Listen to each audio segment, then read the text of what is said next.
If you ask just the average person on the street to define dyslexia, they'll almost certainly tell you it's a visual problem, Oh, no, absolutely. That's the classic assumption. Right, like they picture a student looking at a page and seeing the letters completely backwards, or, I don't know, writing a D instead of a B. Yeah, the classic mirror writing myth. Exactly. But what if I told you that is just, well, it's a complete cultural myth? And even more importantly, what if treating dyslexia like a simple visual glitch is actually fueling this massive silent mental health crisis in like 20% of our student population? Yeah, that gap between what we think dyslexia is and what it biologically actually is, it's created this tremendous blind spot in education. A huge blind spot. Right. We are consistently missing the root cause because the academic symptoms are so highly visible, but the emotional toll, that remains just entirely hidden from view. It's completely invisible. And today we have this really fascinating document in front of us that exposes that exact blind spot. Yeah, it's a great piece of research. It's titled The Hidden Mental Health Cost of Dyslexia in Schools. And it details a remarkably innovative model being used by MentalSpace School down in Georgia. Which is just doing incredible work, honestly. They really are. So our mission for this deep dive is to uncover why treating dyslexia solely as an academic hurdle is, leaving a profound emotional crisis totally unaddressed. Yeah, we have to look at the whole picture. Okay, let's unpack this because we really need to start by dismantling that fundamental misunderstanding of the condition itself. I mean, we are talking about something that affects roughly 1 in 5 students in K-12 settings. 1 in 5. It's staggering when you say it out loud. It really is. That is 20% of the classroom sitting there with a neurobiological difference. And it completely changes the scale of the conversation when you realize we're talking about a fifth of the population. Right. This isn't some rare anomaly. Exactly. And clinically, we refer to this as a specific learning disorder in Reading. It's highly heritable, too. So, it runs in families? Oh, very much so. Yeah. There is very often clear family history. Yeah. But the crucial distinction here is that it has absolutely nothing to do with visual processing. Nothing at all. Nothing. Yeah. The eyes are seeing the letters perfectly fine.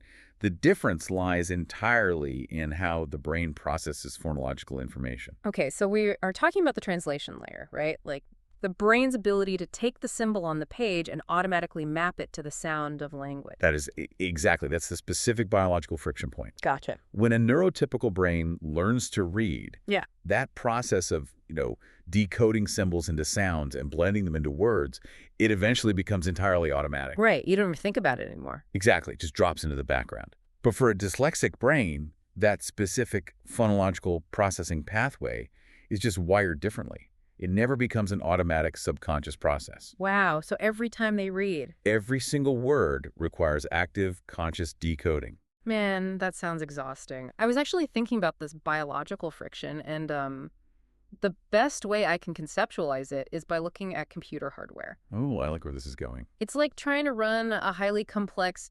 graphics-heavy software program on a computer that has a totally different kind of processor. Right, right.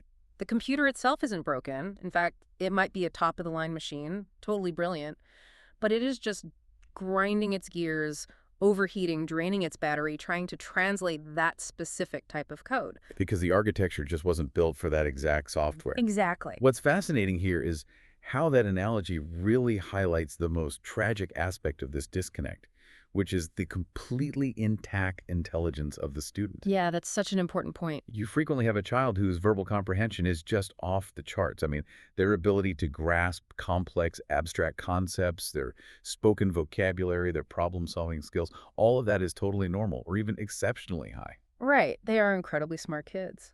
But their reading fluency is profoundly suppressed. Which has to create just an agonizing gap for them, because the clinical signs aren't a global failure to understand material, right? No, not at all. The signs are slow, incredibly effortful, inaccurate reading that completely mismatches their obvious intelligence.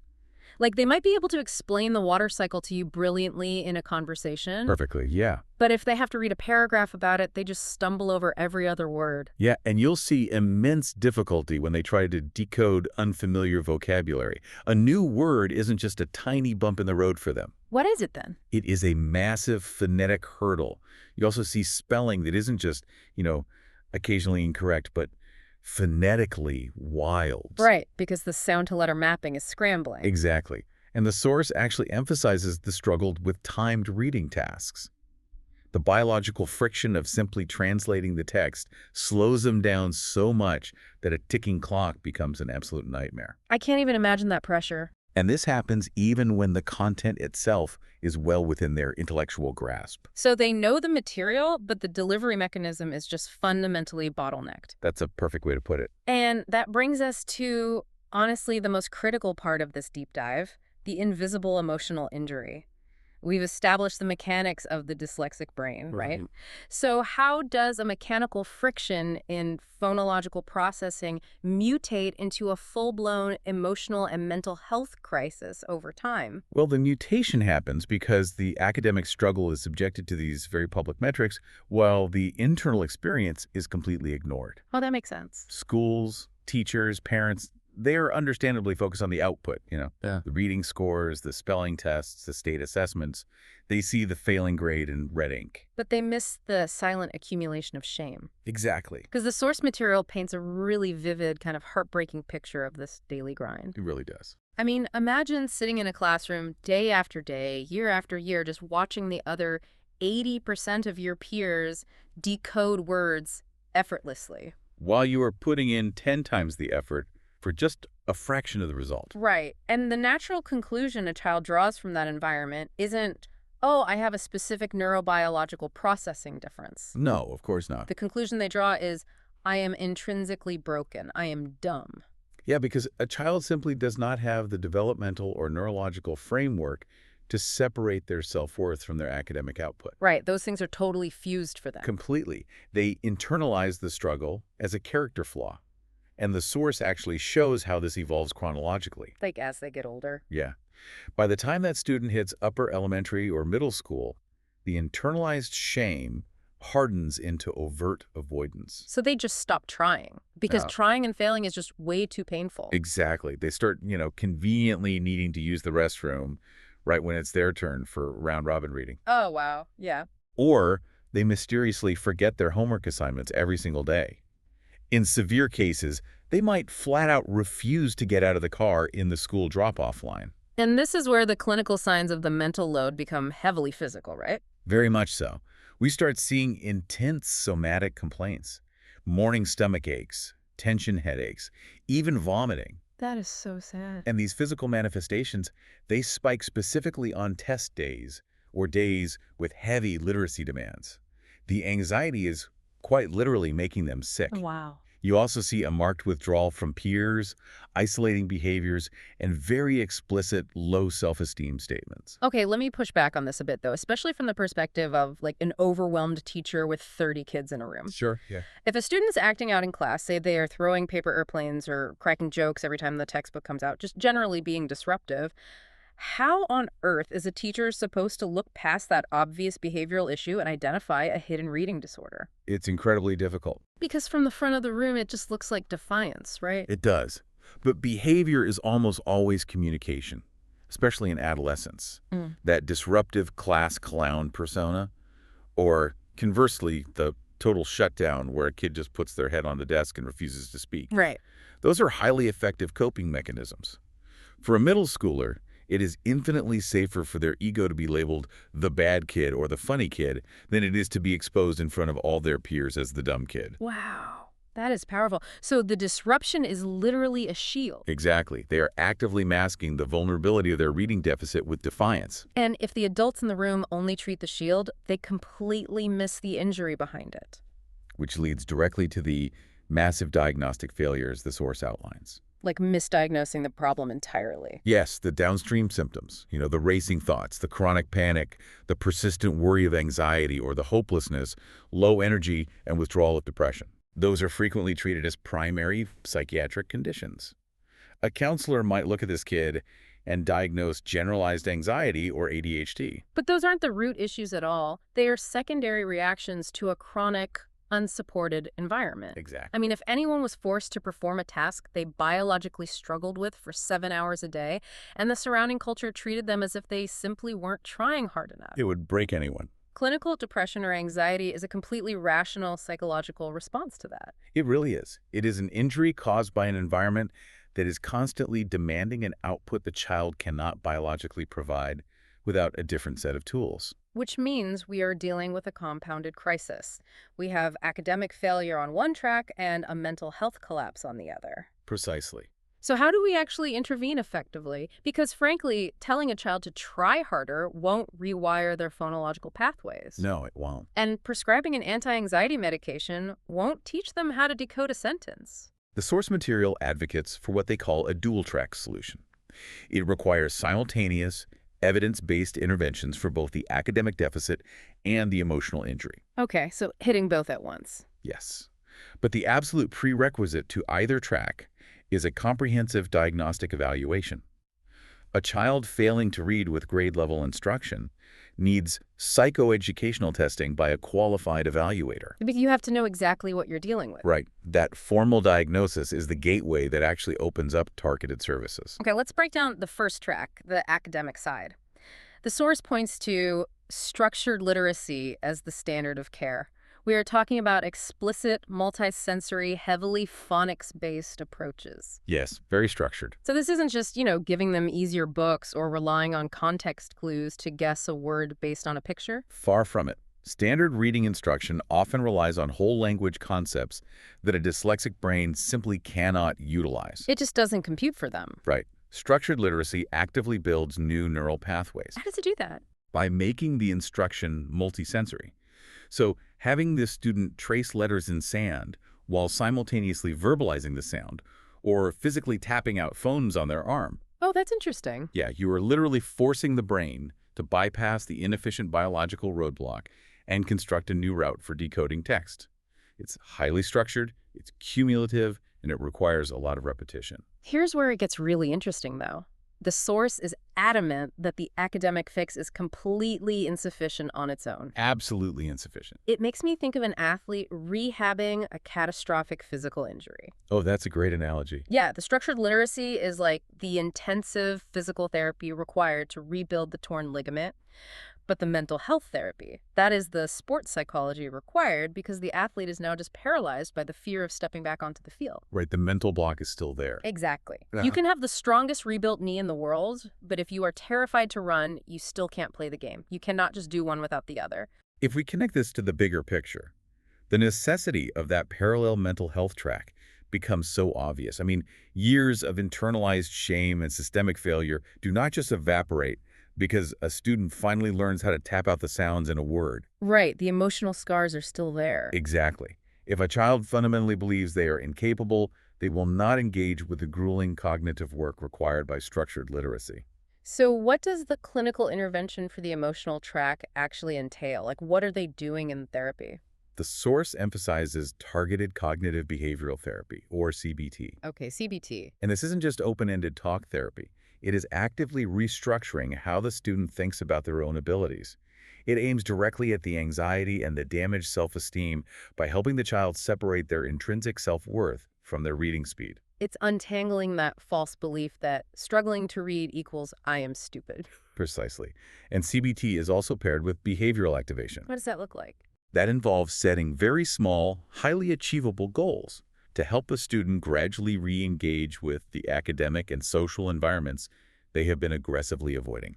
It actively breaks the cycle of avoidance. And the source also highlights family-focused therapy as a core component of this track, which I thought was incredibly insightful. Oh, it's vital. Because the trauma of dyslexia doesn't just stay confined to the classroom. Not at all. The kitchen table often becomes the primary battleground. Oh, the homework battles. Exactly. Parents are exhausted, the child is incredibly frustrated, and homework time just devolves into a nightly cycle of tears and conflict. It's awful for everyone involved. It is. So family-focused work is designed to interrupt that specific shame cycle. It provides parents with the vocabulary and the strategies to actually support their child's learning difference without destroying the parent-child relationship in the process. So you need the family involved, you need targeted CBT for the student, and you need structured literacy from the school, ideally integrated with IEP or 504 accommodations. That's the gold standard. And clinically, it makes perfect sense. The earlier you hit both tracks, the better the trajectory. But functionally, I have to step back and look at the real-world logistics of this. Right. The implementation is always the hard part. Because we know how under-resourced public education is, right? Expecting an average school district or a typical family to coordinate and fund a dedicated mental health team running perfectly in parallel with a special ed department, that sounds like an absolute logistical nightmare. It really does. Honestly, it sounds like a luxury service for the ultra-wealthy. How is this actually implemented in the real world without just bankrupting a school district? This raises such an important question regarding accessibility. And it is the exact systemic hurdle that the MentalSpace school model in Georgia was built to solve. Okay, tell me about that. They recognize that siloing academic intervention and mental health care guarantees that students fall through the cracks. So their model is specifically designed as an embedded, systemic fix, not some boutique luxury service. So how does the architecture of their model actually function on the ground, like beta day? MentalSpace School provides K-12 mental health support that is directly embedded into Georgia schools. They take complete ownership of the emotional and psychological track of the learning journey. Oh, wow. So they handle all of the mental health side. Exactly. And that allows the school's own reading specialists and special education educators to focus entirely on the academic track. That makes so much sense. They operate under the same roof, or at least within the same system, but with highly specialized, dedicated experts managing their respective domains. Yes, and they leverage same-day teletherapy. Same day. That's unheard of. It is critical for crisis moments. Okay. I mean, if a student is having a full-blown panic attack in the counselor's office before a major reading assessment, they don't have to wait 3 weeks for an external referral. Which is usually how it goes. Exactly. Yeah. MentalSpace assigns dedicated teams of therapists to specific schools to ensure continuity of care. And these therapists are fully licensed, diverse, and culturally competent. And looking at the source, their scope goes way beyond just individual CBT for dyslexia. Oh, absolutely. They're handling crisis intervention, suicide and violence prevention protocols, and even offering staff wellness programs. Which teachers desperately need right now. Definitely. They are also structuring all of this to help districts comply with Georgia's HB 268 legislation. Right, which mandates specific mental health and safety protocols with a firm deadline in July 2026. The logistics of the care delivery are super impressive, but the funding model is what actually democratizes the service. I mean, if it isn't affordable, it isn't a systemic fix. That is the crux of it. Right, because private therapy with a licensed CBT specialist is incredibly expensive. We are talking hundreds of dollars an hour in many markets. MentalSpace School avoids that barrier entirely by integrating directly into the multi-tiered frameworks schools already use to identify struggling student systems like SST, RTI, or MPSS. Oh, I see. And for funding, they accept all the major commercial insurance plans. Okay, but the reality is that the students who often suffer the most profound downstream effects of undiagnosed learning disorders are those in marginalized or lower income brackets. Yes. Kids who definitely do not have premium commercial insurance. Which is why the most critical detail in the MentalSpace model is their Medicaid integration. Wait, really? Yes. For students covered by Medicaid, the cost of this comprehensive embedded teletherapy is $0. $0. Wow, that is a total paradigm shift. It changes everything. They have completely removed the financial barrier to entry for the most vulnerable populations. A student who might have spent the next 10 years cycling through the disciplinary system because their reading frustration morphed into severe behavioral issues. Exactly. They can now get targeted CBT at school for free. And obviously, navigating both medical and educational spaces requires pretty strict privacy controls, I'd imagine. Oh, absolutely. The entire system is built to be fully HIPAA and FERPA compliant. So the data is totally secure. Yes, the medical privacy of the therapy is protected, while the educational data is handled strictly according to federal law. And honestly, the clinical outcomes of this integrated approach, they just speak for themselves. Let's hear the numbers. When you simultaneously treat the invisible emotional injury and the academic deficit, the shift in student behavior is drastic. The source cites an 89% improvement in attendance. 89%. Think about what that metric actually represents. That isn't just some number on a spreadsheet. No, it's real life. That is an 89% reduction in morning stomach aches. That is a massive drop in the avoidance behaviors we talked about earlier. They are actually willing to walk through the school doors again. Furthermore, they report a 92% reduction in anxiety. Wow. And an 85% satisfaction rate among the families involved. A 92% drop in anxiety. I mean, that is giving a child their childhood back. It really is. They are no longer spending 7 hours a day just marinating in the panic of being called on to read aloud. They finally have a team surrounding them that understands their brain isn't broken. It just requires a different instruction manual. Perfectly said. And crucially, they are getting the emotional support they need while doing the grueling work of learning to read that new manual. So what does this all mean for you listening to this deep dive right now? It's a lot to process. It is. Maybe you are a parent sitting at that kitchen table watching your own child shut down over a homework assignment. Maybe you are an educator looking out over a classroom, trying to figure out which of your disruptive students is actually just a terrified kid masking a reading struggle. Right. Or maybe you are just someone navigating a world that was largely built, structured, and standardized for one specific type of neurotypical brain.